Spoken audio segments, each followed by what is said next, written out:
And I said, well, do you have any locations in mind? He said, yeah, Jordan. And I said, yeah, Jordan's that's a good choice, but you got to bring the Jordanians in on it because they have one of the best intelligence services in the Middle East. You're not going to be able to get away with anything. He said, absolutely not. Nobody can be in on the gag. Nobody. And I said, no, that's not going to work. I said, well, we could do it. I said, I was talking to the Libyan ambassador the other night at dinner, and they're dying to have Hollywood films done in Libya. This is right before Gaddafi was killed, a year before.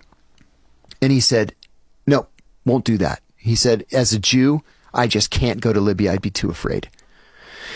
And I said, well, we could do it in Morocco, but Morocco has very unique architecture and it's not going to look like Palestine.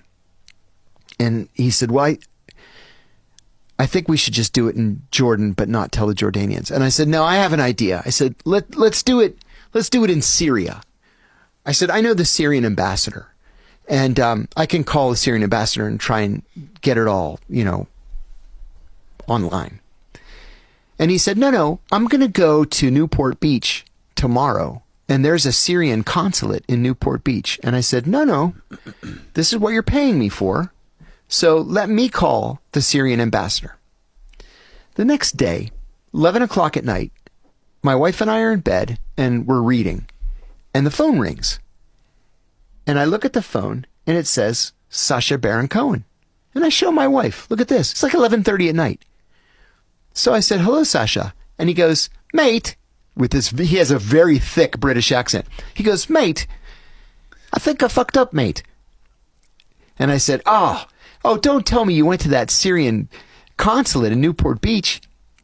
He said he walked into the Syrian consulate. The guy saw him, came out from behind the bulletproof glass and said, stop. I know who you are. I know what you do, and you are not welcome in Syria. And I was like, damn it. Wow. And I said, okay, I got to double down. If we're going to do it in Jordan, you have to tell the Jordanians that you're doing it.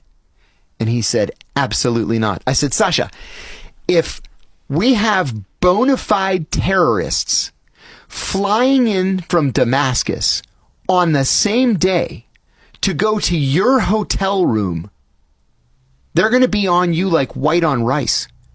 And he said, no, I got to risk it. I said, okay. So the plan was he was going to fly out to Amman, and then I was going to fly out the day later. Okay. So only he and one cameraman flew out.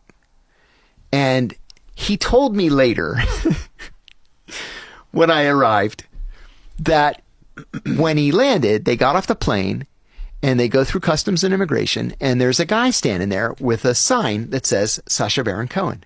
And he says,